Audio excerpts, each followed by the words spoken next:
Welcome to 3 minutes அழகு சீரியலில் இன்றைக்கி எபிசோடில் என்னால் நடந்துச்சுன்னு பார்க்கலாம் வாங்க. மறக்காமல் ஒரு லைக் மட்டும் பண்ணிவிட்டு பாருங்கள். பார்த்தீங்கன்னா நான் மதியோட அப்பா வீட்டுக்கு வந்திருந்தார் இல்லையா, அவங்கக்கிட்ட என்னங்க பொண்ணை வளர்த்து வச்சுருக்கீங்க, உங்கள் பொண்ணு அங்கே இங்கே இருக்கா அப்படின்னு சொல்லிட்டு கேட்குறாங்க. என்னது இங்கே இல்லையா, எப்படி உங்கள்கிட்ட காலேஜ் சொல்லி போகிறேன்னு சொல்லிட்டு சொன்னாலும் அது மாதிரி தான் இதையும் சொல்லியிருப்பா அப்படின்னு சொல்கிறாங்க. இல்லை மலர் சொல்லுவாங்க, இல்லைப்பா ரேவதி வீட்டில் இருக்கா அப்படின்றாங்க. இங்கே ஒரு 2-3 நாள் அங்கே பேசி இருக்கட்டும் அப்படின்னு சொல்லிட்டு அவங்க 2 பேருமே கூட்டின்னு போயிருக்காங்க அப்படின்றாங்க. சரிங்க அப்படின்னு சொல்லிட்டு நான் இனிமேல் பேசி அவளை சரி பண்ணுறேன் அப்படின்னு சொல்லிட்டு அங்கேருந்து கிளம்புறாரு. அதுக்கப்புறம் மலர் பார்த்திங்கன்னா பின்னாடி வழியாக போய் அவங்க அப்பா கிட்ட பேசுவாங்க. நீங்கள் கவலைப்படாதீங்க, அவள் வேணுமெனத்துக்குன்னு இந்த மாதிரி பண்ணல, அவங்களெல்லாம் கூட்டின்னு போய் ஒரு இதில் பண்ணல, அவள் அந்த நோக்கத்தில் அந்த மாதிரி ஆயிடுச்சு அப்படின்னு சொல்லிட்டு சொல்கிறாங்க.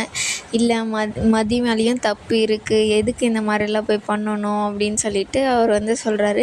நீங்கள் கவலைப்படாத போங்க, அங்கே ரேவதி இருக்கா, அவள் பத்திரமா தான் இருப்பா அப்படின்னு சொல்லிட்டு அங்கேருந்து அவர் போகிறாரு.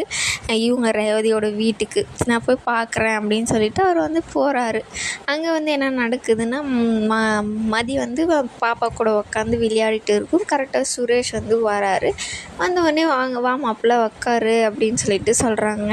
அதுக்கப்புறம் அவங்க மாமியார் இருந்துக்கிட்டு, இவளுக்கு சின்ன பசங்கக்கிட்டலாம் நல்லா தான் இருக்கா, பெரியவங்கனா தான் கொஞ்சம் ஆகாது போல் அப்படின்னு சொல்லிட்டு சொல்கிறாங்க. சரி பாப்பா நீ மேலே போய் அத்தையை கூட்டிகிட்டு போய் விளையாடு அப்படின்னு சொல்லிட்டு தங்கராஜ் அமுச்சு வச்சிடறாரு. சுரேஷுக்கு செம்ம கோவம். மதியை பார்த்த உடனே, எதுக்கு அவளை இங்கே உட்கார வச்சுருக்கீங்க நீங்கள், எதுக்கு அப்படின்னோடனே, ஏய் சுரேஷ் கம்முனு அவள் இங்கே தான் இருக்கணும் அப்படின்னு சொல்லிட்டு அவங்க சொல்கிறாங்க. நானே கேள்விப்பட்டேன்ப்பா, ஏன் எனக்கு அவங்க மாமியார் சொல்லுவாங்க, ரேவதியோட மாமியார் இந்த மாதிரி என்னைய போய் ஸ்டேஷனில் உட்கார வச்சிருவா, அப்புறம் என்னாலலாம் இந்த வயசுலலாம் போக முடியாது, அவள் இங்கே இருக்கட்டும், கம்முனு இருப்பா நீ அப்படின்னு சொல்கிறாங்க. தங்கராஜ் பேசிட்டே இருக்கும்போது பார்த்திங்கன்னா அவங்க மதியோட அப்பா வராரு. வந்தோடனே சுரேஷுக்கு செம்ம கோவம், இவர் எதுக்கு இங்கே வராருன்ற மாதிரி பார்க்குறாரு. வாங்க உள்ளே வாங்க அப்படின்னு சொல்லிட்டு ரேவதியும் கூப்பிட்டு உட்கார வைக்கிது. இல்லை வேணாம்மா அப்படின்னு சொல்லிட்டு, சரி இருங்க நான் மதியை கூப்பிட்றேன் அப்படின்னு சொல்லிட்டு மதியை கூப்பிட்றாங்க. கூப்பிட்ட உடனே மதி வராங்க. வந்தோடனே எதுக்கு அப்பா இங்கே வந்தார் அப்படின்னு சொல்லிட்டு ஷாக்காக பார்க்குறாங்க.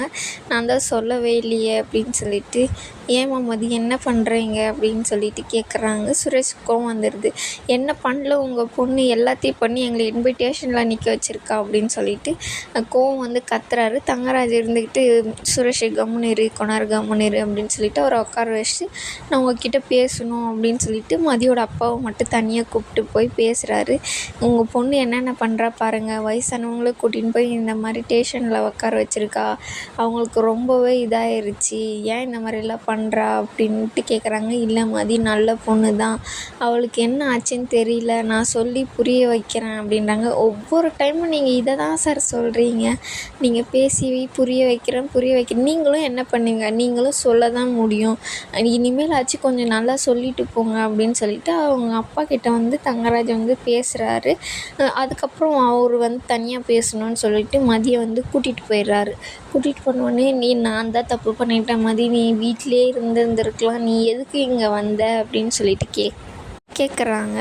அதுக்கு இருந்துட்டு, இல்லைப்பா இந்த பிரச்சனையை நானே முடிச்சுக்கிறேன், இனிமேல் எனக்காக யாராச்சும் உங்களுக்கு ஃபோன் பண்ணாங்கன்னா வராதீங்க, எப்படி மதி உனக்காக நான் வராமல் இருக்க முடியும், அப்பா போய் எப்படி வராமல் இருக்க முடியும், நீ நல்ல பொண்ணு தான் மதி, ஆனால் ஏன் இப்படியெல்லாம், எதுக்கு அவங்கள ஸ்டேஷனில் கொண்டு போய் உட்கார வச்சுருக்கணும், அவர் ஃபோன் பண்ணி உன்னை மிரட்டுறாருன்னா நீ என்கிட்ட சொல்லியிருந்துருக்கணும் இல்லை மதி, நான் பேசியிருப்பேன் இல்லை அப்படின்றாங்க.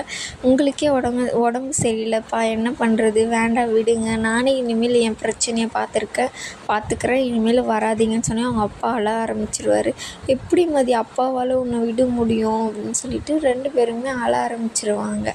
பார்க்கும்போது ரொம்ப கஷ்டமாக இருக்கும். ஒரு பொண்ணுக்கு கஷ்டன்னும் போது அவங்க அப்பா அழும்போது எல்லோரும் முன்னாடியும் ரொம்ப கஷ்டமாக இருக்கும். ரேவதி மதின்னு கூப்பிடுவாங்க. உள்ளே வரந்தானே பார்த்திங்கன்னா அவங்க கண்ணெல்லாம் தொடச்சிக்கிட்டு, கவலைப்படாதீங்க மதி ஏதோ ஒரு இதில் பண்ணிட்டா, ஆனால் நான் இருக்கேன் இங்கே, அவளை கண்டிப்பாக நல்லா பார்த்துப்பேன், அவர் அப்பாவுக்கு கஷ்டமாக தான் இருக்கும், ஒரு பொண்ணு கல்யாணம் ஆனதுலேருந்து பிரச்சனை சரியாக வாழாமல் இருந்தால் அப்படி தான் இருக்கும் அப்படின்னு சொல்லிட்டு சொல்கிறாங்க.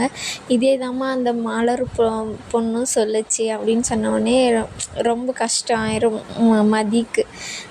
இதே தாம்மா அவங்களும் சொன்னாங்க, நீங்கள் கவலையப்படாதீங்க, அங்கே மலரணி இருக்காங்க, இங்கே நான் இருக்கேன், மதியை விட்டுற மாட்டோம் அப்படின்னு சொல்லிட்டு அவங்க கையை பிடிச்சி இது பண்ணோடனே மதிக்கு செம்மையாக அழுக வந்துடும். அவங்க அப்பா மேலே சாஞ்சு அழுக ஆரம்பிச்சிருவாங்க. இதோடு இந்த எபிசோடு முடியுது. மறக்காமல் சப்ஸ்கிரைப் பண்ணிக்கோங்க.